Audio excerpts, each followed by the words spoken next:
Alors je m'appelle Joris Pleu, je suis agriculteur à Millery dans le 54, sur une ferme en polyculture élevage à dominance grande culture. Il y a à peu près 160 hectares de grande culture et 15 hectares de prairies permanentes. Ça fait maintenant 12 ans que je suis agriculteur, j'ai 36 ans et je suis converti en bio en mai de 2019, donc j'attaque ma deuxième année. Ça fait 12 ans donc maintenant que je suis agriculteur et c'est vrai qu'au niveau, avec le retrait de certaines matières actives au niveau de la chimie, on se rend compte que c'est de plus en plus compliqué, on est vraiment face à un mur. Du coup je commence à me poser beaucoup de questions. De plus que j'ai de nombreuses parcelles situées en bord de lotissement et ça c'est très compliqué quand on veut pulver et qu'il y a des terrasses qui sont à 50 cm, c'est compliqué pour tout le monde. Et du coup, j'ai participé en novembre 2018, lors du mois de la bio, à une visite d'exploitation qui était organisée par la Chambre d'agriculture.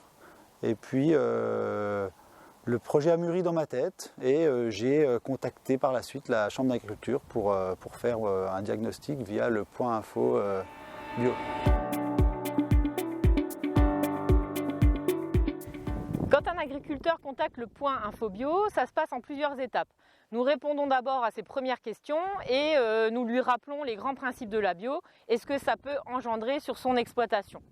Ensuite, nous lui proposons un pré-diagnostic sur sa ferme pour éclaircir avec lui le projet bio qu'il imagine.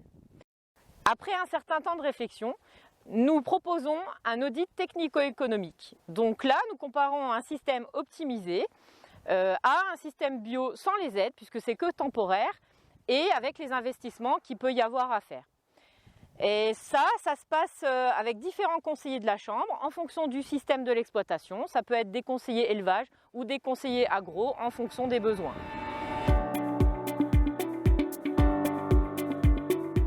Après l'étude menée par la Chambre d'agriculture, qui s'avérait assez positive puisque le BE était le même qu'avant et c'était juste le mode de production qui changeait. Il est vrai que je me suis posé beaucoup de questions puisqu'en fait c'est quand même un passage qui n'est pas évident à faire et j'ai sollicité beaucoup à ce moment-là les conseillers de la Chambre d'agriculture, j'avais besoin beaucoup de renseignements et c'est vrai que ça a été plus facile pour moi de franchir le pas, de savoir que j'étais bien encadré, donc je l'ai fait sereinement.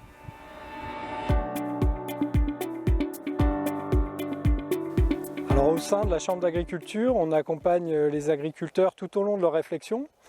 Donc quand ils ont franchi le pas de la conversion, on est là pour leur apporter des éléments technico-économiques. Donc on met en place pas mal d'expérimentations sur le département, sur les différentes cultures qui sont possibles, sur les moyens de production. On leur apporte également des éléments économiques derrière. On a des groupes d'animation où on regarde les rentabilité de chaque exploitation pour leur permettre de caler au mieux leur système. Et puis on fait aussi pas mal de tours de plaine dans le but d'échanger. On va à la rencontre des uns, des autres et le but c'est de progresser tous ensemble et d'accompagner les agriculteurs au mieux dans leurs moyens de production. En parallèle, on réalise également des accompagnements individuels. C'est notamment le cas avec Joris sur son exploitation où on travaille assez régulièrement ensemble, notamment sur la rotation, sur le désherbage mécanique, le choix des cultures. Et donc c'est des rendez-vous qui sont assez enrichissants pour l'agriculteur et le technicien également.